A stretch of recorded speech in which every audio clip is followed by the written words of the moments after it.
qui fait qu'un message soit accepté, il faut bien noter, c'est que ce message, vous voyez, ce message comporte un comportement que la personne doit faire.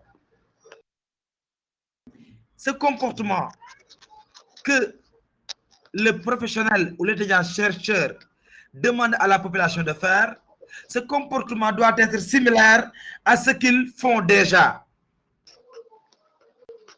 C'est-à-dire que la population peut avoir une habitude, peut avoir un comportement, peut avoir une certaine pratique à faire, ou bien en train de faire pour le moment. Mais ils ne le font pas bien.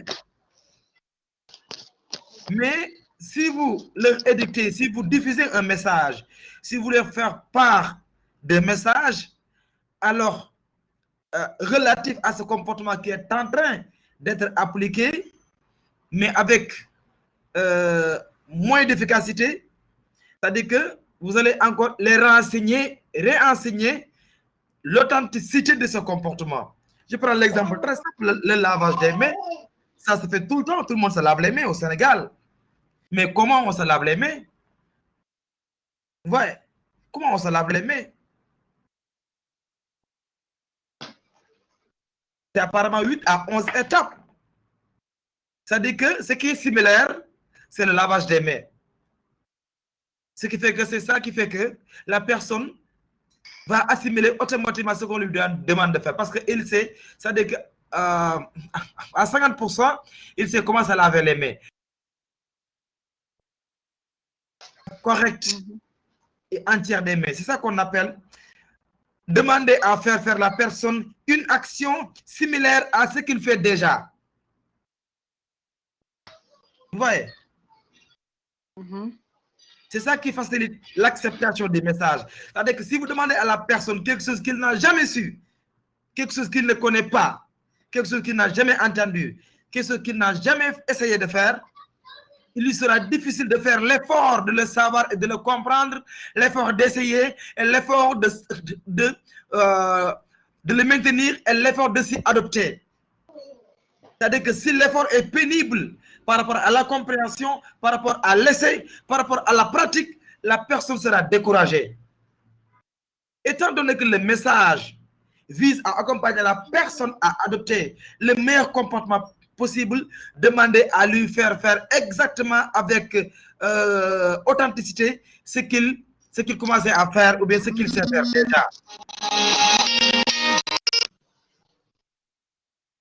C'est bon, Sarata? Oui, c'est bon. Oui. Allez déjà, chercheur, de dire à la population de pratiquer des comportements authentiques. Des comportements authentiques. C'est-à-dire que ce qu'ils leur demandent de faire doit être en phase à ce qu'ils savent déjà, à ce qu'ils font déjà de manière similaire. C'est bon? Oui, c'est bon. La première règle, c'est ça. Similaire à ce qu'ils font déjà. Des actions similaires à ce qu'ils font déjà. L'autre élément, c'est quoi?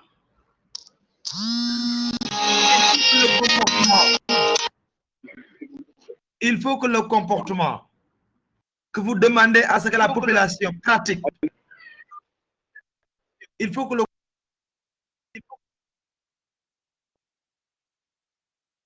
C'est bon, vous me recevez? Oui, oui, oui.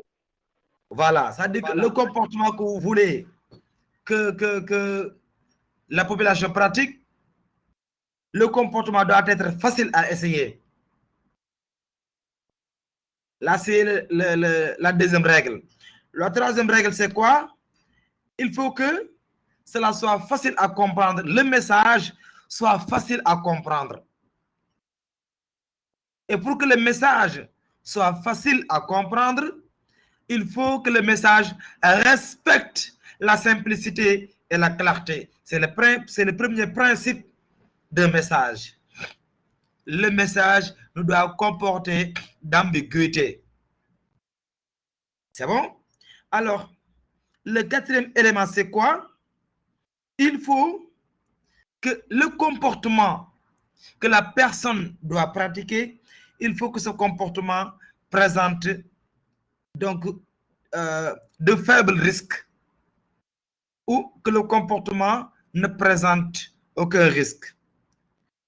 Donc, il faut qu'il y ait donc un faible risque par rapport au comportement que la personne doit adopter, ou bien que le comportement ne présente aucun risque. Si vous voulez que le comportement soit un comportement sécuritaire, soit un comportement préventif,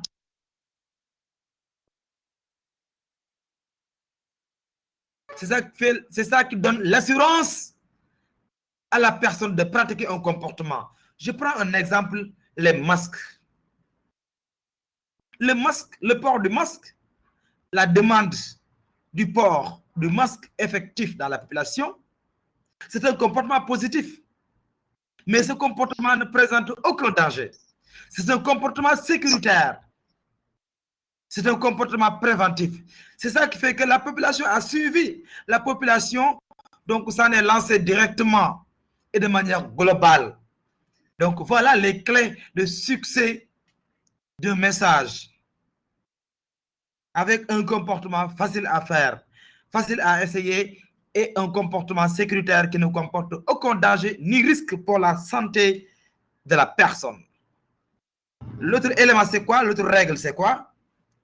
C'est que le comportement que vous voulez que la population pratique, ce comportement ne doit pas nécessiter dans sa pratique trop de temps d'essai. Ce comportement aussi dans sa pratique ne doit pas nécessiter trop d'efforts. Ce comportement aussi à pratiquer ne doit pas nécessiter une certaine somme d'argent. Si le comportement à pratiquer demande trop de temps pour être assimilé, demande trop d'efforts pour être fait normalement, demande de l'argent conséquent pour être appliqué, la personne est démotivée, la personne est découragée. Donc, vous devez être des experts, vous devez comprendre le système de fonctionnement de la personne. C'est ça que vous devez respecter. Je peux même y ajouter d'autres choses, beaucoup plus techniques, que je n'avais pas dit hier. C'est-à-dire que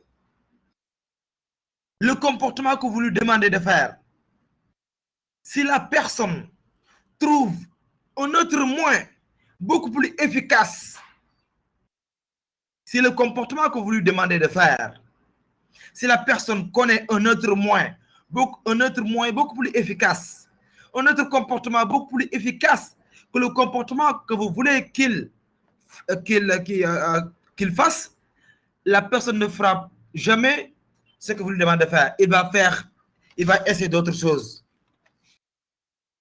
Par conséquent, ce que vous lui demandez de faire doit être préférable à d'autres méthodes possibles.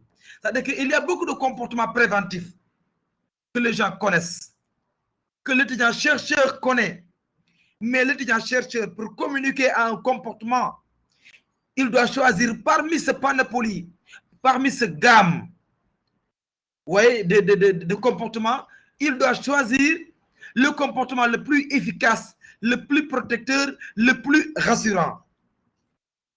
Ce qui fait que ce comportement sera le plus préférable par rapport à d'autres méthodes possibles. Là aussi, je l'ai augmenté aujourd'hui, donc je l'ai dit aujourd'hui. C'est vrai que c'est technique, mais vous avez le droit de le savoir. En général, les spécialistes, ce sont les spécialistes qui poussent leur réflexion par rapport à cela. Vous, en tant que chercheur, on vous montre la voie, vous n'êtes pas encore spécialiste, mais je pense que vous avez le droit de le savoir. Et le savoir donc